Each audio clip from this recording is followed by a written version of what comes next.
தர்மத்திற்கும் அதர்மத்திற்கும் இடையே நடந்த பாரத போரின் 13ஆம் நாளில் எல்லோரும் பரபரப்பாக இருந்தனர். கௌரவர்களின் சேனாதிபதியான துரோணர் அமைத்த சக்கரவியூகத்தை உடைத்தெறிவதற்காக திறமையுடன் போர் புரிந்து கொண்டிருந்தான் அர்ஜுனனின் மகன் அபிமன்யு. வியூகத்தை உடைக்கும் வலிமை பெற்றிருந்த அர்ஜுனன் அந்த நேரத்தில் குருட்சேத்திரத்தில் இல்லை. சரி, சக்கரவியூகத்தை உடைக்கும் தைரியம் அபிமன்யுவுக்கு எப்படி வந்தது என்பதை அவன் வாய்மொழியாக பார்ப்போம். என் தாய் சுபத்திரையின் கருவில் இருந்தபோது ஒரு நாள் என் மாமா கிருஷ்ணர் வந்தார். இருவரும் நலம் விசாரித்து கொண்ட பிறகு தங்களின் சிறுவயது நிகழ்வுகளை பேசிக்கொண்டிருந்தனர். அப்போது போர்த்தந்திரம் பற்றிய பேச்சு வந்தது. சக்கரவியூகம் குறித்து பேசினார் மாமா. தாயின் கருவறைக்குள் இருந்தபடி நானும் கேட்டுக்கொண்டிருந்தேன். பின்னர் சக்கரவியூகத்தில் இருந்து வெளியேறும் வழிமுறையை பற்றி கூறத் தொடங்கிய போது என் தாய் அசதியில் தூங்கத் தொடங்கினார். அதன் பின் அவர் கேட்கவில்லை.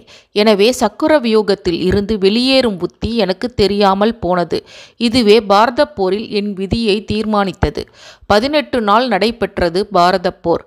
12ஆம் நாள் நான் கௌரவ சேனைக்கு மிகுந்த பாதுகாப்பை ஏற்படுத்தினேன். என் தெய்வீக ஆயுதங்களால் துரியோதனை சுற்றி ஒரு மாயத்தடுப்பை ஏற்படுத்தினேன். அதே நேரத்தில் பெரியப்பா பீமன் கௌரவ சகோதரர்களின் பலரை கொன்றார். மாயத்தடுப்பு காரணமாக துரியோதனனால் இதை தடுக்க முடியாமல் போனது. எனவே என் மீது கோபம் கொண்டார் துரியோதனன். தன் நண்பர் கர்ணனை அழைத்து என்னை கொல்லுமாறு உத்தரவிட்டார். நானும் கர்ணனும் கடுமையாக போரிட்டோம். ஒரு கட்டத்தில் என் தேரை ஒடித்து அதை செயலற்றதாக ஆக்கினார் கர்ணன். ஆனால் சூரியன் அஸ்தமனம் ஆனதால் அதற்கு மேல் போரிட முடியாமல் அவரவர் இடத்திற்கு திரும்பினோம். மகாபாரத போர் நடைபெற்ற நாட்களில்தான் தான் கருவுற்றதை தெரிந்து கொண்டாள் உத்தரை. நானும் தந்தையாக போகிறேன் என்ற மகிழ்ச்சியுடன் போருக்கு புறப்பட்டேன். உத்தரைக்கு கலக்கமாகத்தான் இருந்தது. அவள் மனதை தேற்றிவிட்டு போரில் பங்கேற்றேன். போர் தொடங்கிய 13ஆம் நாள் அது. என்னை எப்படி கொன்றே ஆக வேண்டும் என்று முடிவெடுத்தார் துரியோதனன். என் தந்தை அர்ஜுனன் குருஷேத்திரத்தில் இருக்கும் வரை என்னை எதுவும் செய்ய முடியாது என்பதை புரிந்து கொண்ட அவர் தன் குழுவினருடன் வஞ்சக திட்டத்தில் இறங்கினார். என் தாத்தா விராட மன்னரின் நாட்டை நோக்கி ஒரு படையை அனுப்பினார் துரியோதனன். விராட மன்னன் குருஷேத்திர போர்க்களத்தில் இருந்தார். எனவே உடனடியாக வலிமை மிக்க ஒருவரை விராட நாட்டுக்கு அனுப்ப வேண்டும் என்ற கட்டாயம் பாண்டவர்களுக்கு ஏற்பட்டது.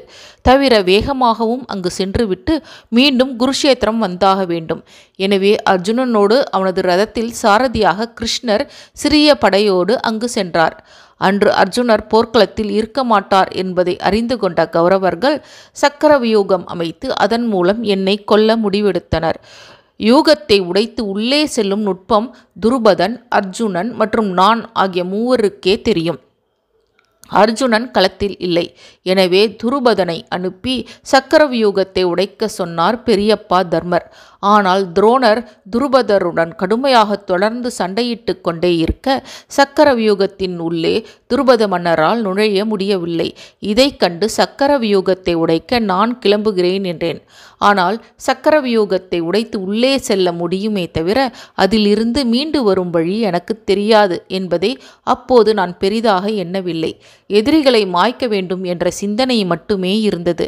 சக்கரவியூகத்தை உடைத்து உள்ளே நுழையும் போது எனக்கு பாதுகாப்பாக என் தந்தையை தவிர போர்க்களத்தில் இருந்த 4 பாண்டவர்களும் வருவதாக திட்டமிட்டனர். ஆனால் அவர்களை ஜெயத்ரதன் தடுத்து முன்னேற முடியாமல் செய்துவிட்டார். தான் செய்த தவத்தின் பலனாக பாரத போரின் போது ஒரே ஒரு நாள் அர்ஜுனனை தவிர மீதி அனைவரையும் அவரால் கட்டுப்படுத்த முடியும் என்ற வரத்தை அவர் பெற்றிருந்ததால் இது சாத்தியமானது. இதன் காரணமாக நான் மட்டும் சக்கரவியூகத்தின் உள்ளே நுழைய நேர்ந்தது. கௌரவர்களுடன் நேரடியாக போரில் ஈடுபட்டேன்.